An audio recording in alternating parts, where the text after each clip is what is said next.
compact living or small living or transformational architecture. These are all things to describe smaller houses, living in less square feet, but still enabling you to do all the things that you'd like to do. Living in the future, off-grid, but also luxury. So there's been a misconception that if you're off-grid, you're living in a cave, you're going to fetch water at a stream or something.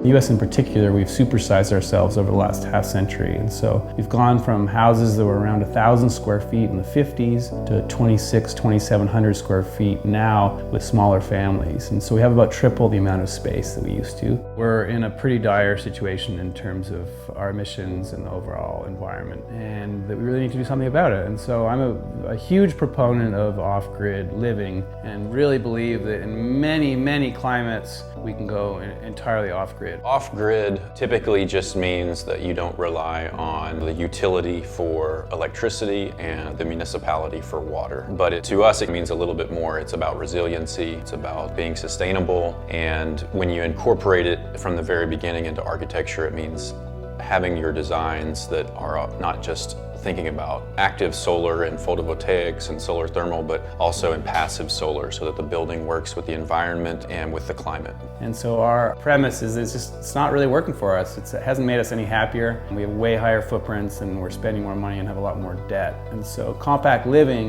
is really just trying to make smaller, more efficient places. And then also a lot of transforming furniture so that you can take one space that might have sat empty for much of the day and use it in multiple ways.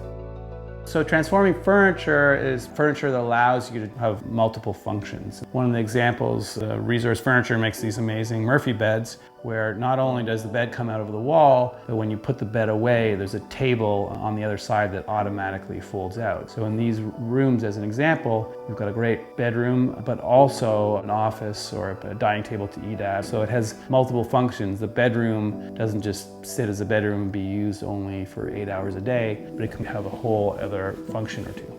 The main difference between a tiny home and a very efficient compact home would be that the tiny home, it's hard for us on the code side to permit that, to have it meet traditional building codes. So we focus on more of high efficiency compact homes such as LifeEdited. In general, it's taking 1,000 square feet and then maximizing the occupancy and what that house can actually do. So that 1,000 square feet of LifeEdited MAUI can sleep up to 10 people. It's fully resilient electricity, water. All the water that comes off of the roof is collected. It travels 2 stories down some really big, heavy rain chains and into initial filtration systems that are filled with gravel, and then it goes through a couple other stages of pre-filtration. It ends up getting collected in a 15,000 gallon tank as a primary storage, and then there's a solar powered pump that pumps that water from low on the site up above the site to a 5,000 gallon tank. That 5,000 gallon tank is what supplies the house. Basically with rainwater, you've got very freshly boiled water. It was a vapor not long ago, and now it's water again. In general, architecture has become really bloated, and if you apply smart design and some technologies, including some transforming furniture, you can create really great spaces that do everything that you need them to do, but in much less space. And by doing that, you save a bunch of money,